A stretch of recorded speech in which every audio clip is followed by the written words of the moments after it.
Assalamualaikum warahmatullahi wabarakatuh. Kembali lagi di video pembelajaran teknik instalasi tenaga listrik SMK Negeri 2 Sukorejo. Di video kali ini kita akan melanjutkan pembelajaran dari minggu lalu, yaitu tentang instalasi tenaga listrik 3 fasa. Hari ini kita akan membahas tentang bahan-bahan instalasi tenaga listrik 3 fasa yang biasa kita gunakan dalam pemasangan instalasi tersebut. Sebelum kita mulai ke pembelajaran, mari kita simak video berikut.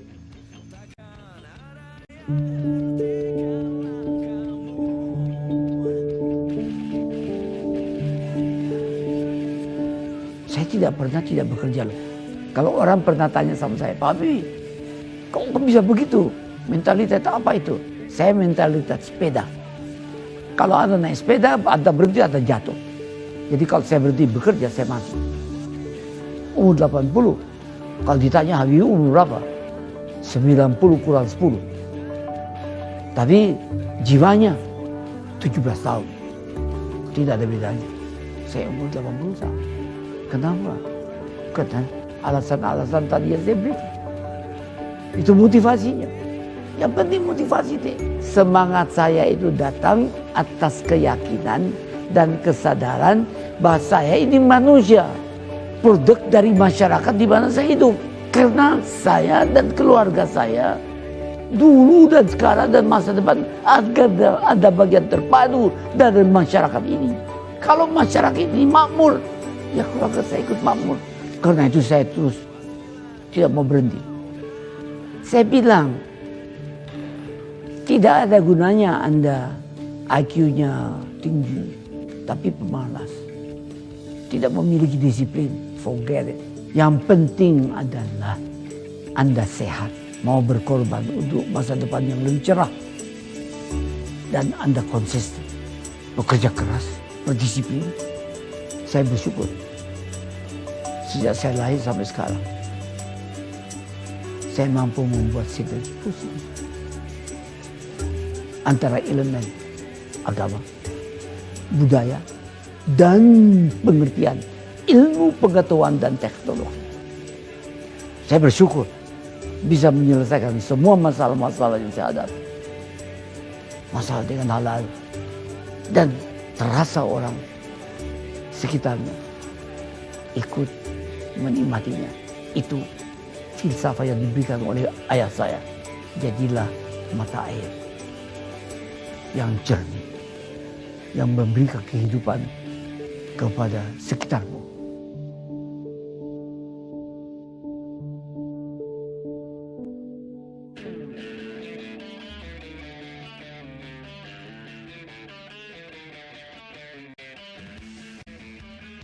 Semoga dengan video motivasi tadi, kalian lebih bersemangat dalam belajar dan bertanggung jawab dalam melaksanakan tugas sebagai seorang pelajar.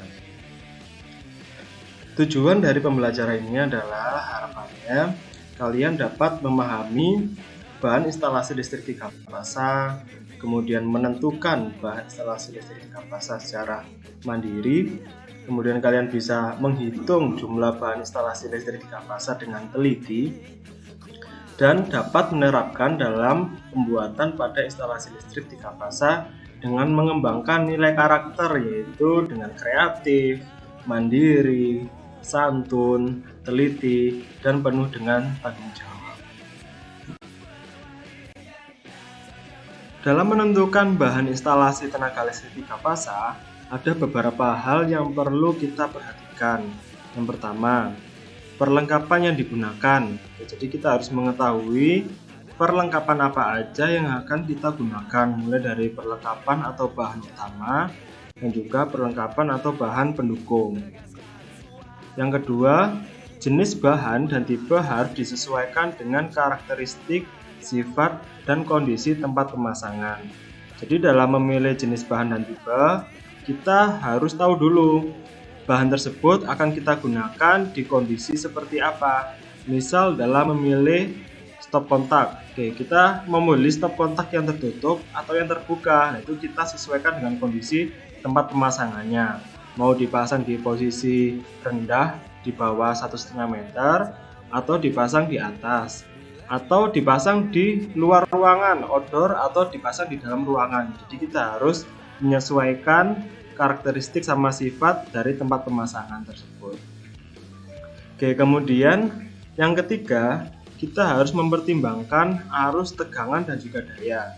Karena setiap komponen listrik dia memiliki batasan-batasan tertentu, mulai dari batasan arus maksimalnya berapa, kemudian tegangan kerjanya berapa, dan daya yang dibutuhkan berapa. Jadi kita harus menyesuaikan sama kebutuhan kita.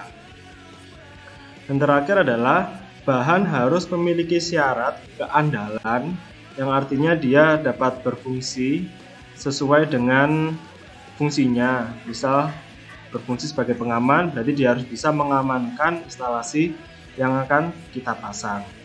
Kemudian keamanan. Keamanan bahannya, apakah bahan tersebut terbuat dari bahan yang aman, tidak mudah terbakar atau tidak mudah panas, atau bahan-bahan yang dapat menyalurkan listrik.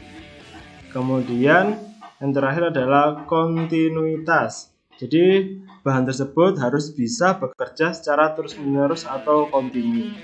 Seperti itu. Jadi ada beberapa hal yang harus kita perhatikan dalam memilih bahan instalasi tenaga listrik.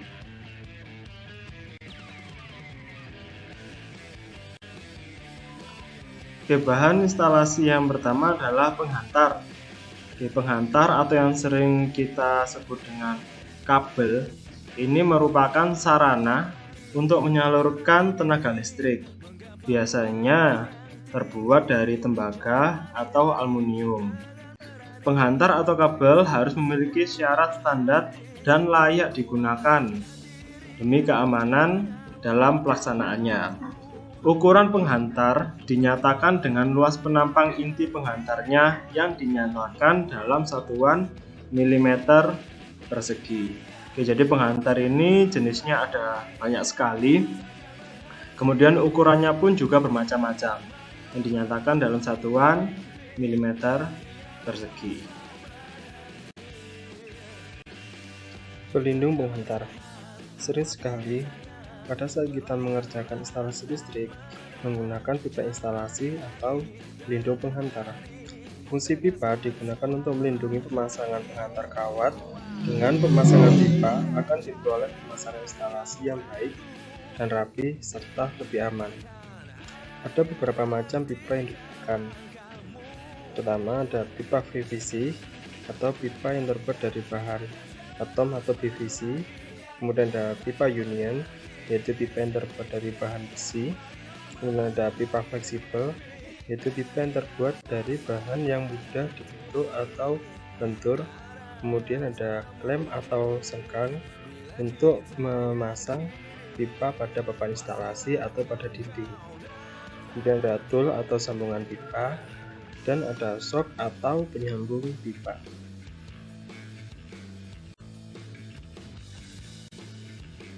Pengaman instalasi tenaga listrik adalah komponen yang berfungsi untuk mengamankan instalasi listrik ketika terjadi gangguan pada sistem. Selain itu, juga untuk mencegah terjadinya bahaya pada manusia. Ada beberapa pengaman instalasi yang sering digunakan dalam instalasi listrik. Yang pertama ada MCB atau Miniature Circuit Breaker. Kemudian ada pengaman lebur atau Sigring. Yang ketiga ada NVB, No Fuse Breaker. Yang keempat ada MCCB, Molded Gas Circuit Breaker. Dan yang kelima ada pengaman motor listrik atau Mal Overload Relay. Kontak listrik atau kotak kontak adalah tempat untuk memperoleh sumber tegangan listrik. Tegangan ini diperoleh dari hantaran fasa R, fasa S, atau fasa T dengan hantaran netral yang terhubung dengan kotak kontak.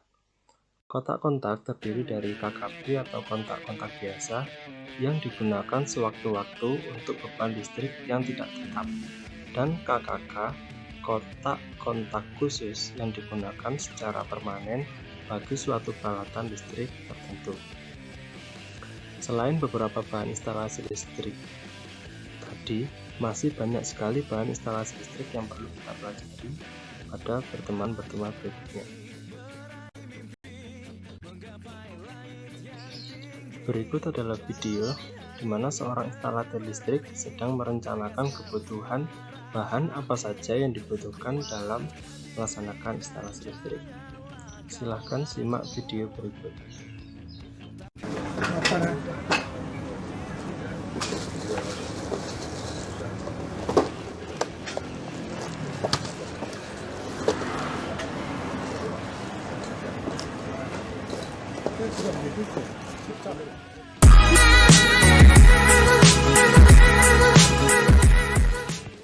Oh, Anaknya Pak Sarnen. yang kemarin kawinan bukan ya? Oh iya.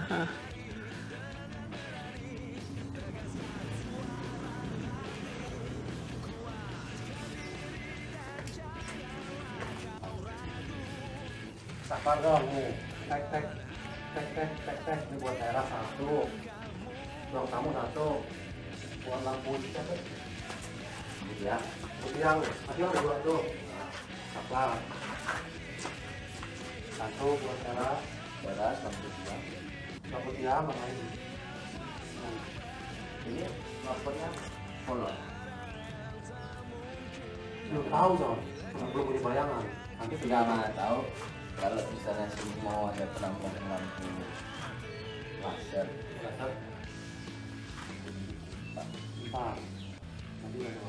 Tapi ya itu buat bicara dulu ya, Iya. apa kan? Empat, tuh, dua, tiga, empat. tapi kalau ada Ini, ini satu son, ini satu luar. Kalau luar kita mau duduk, kalau kita mau duduk di teras, mau main HP, pasang baterai lobet.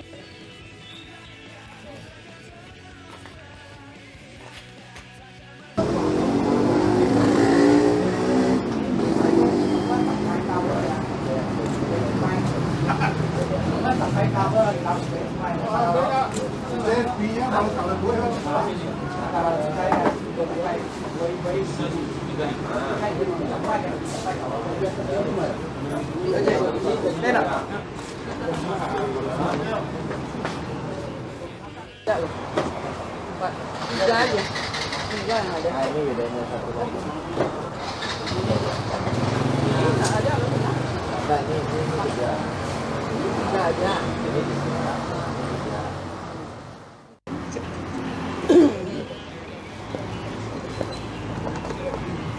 juga ini di sini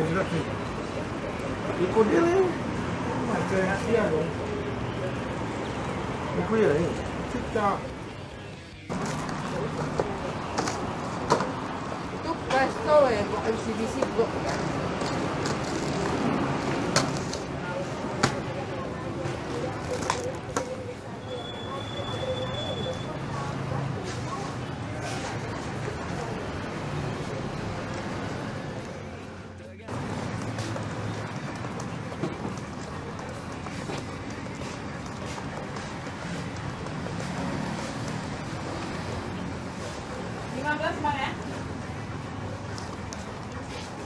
Udah barangnya kan? Udah barangnya ini kan? Itu kayak presto sekali udah. Iya.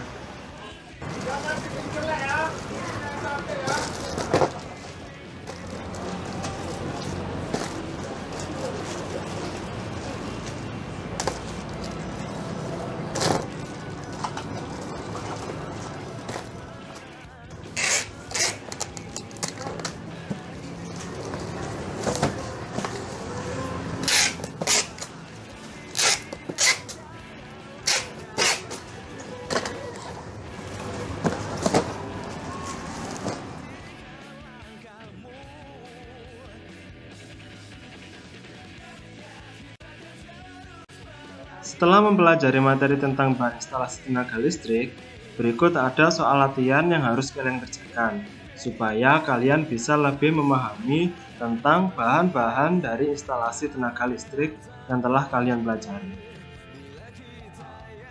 Tugas ini silakan kalian kerjakan di buku catatan masing-masing. Kemudian jangan lupa diberi nama dan kelas pada lembar jawaban. Setelah dikerjakan, silakan difoto dan diupload pada link berikut. Untuk foto maksimal berukuran 1 MB atau 1 MB.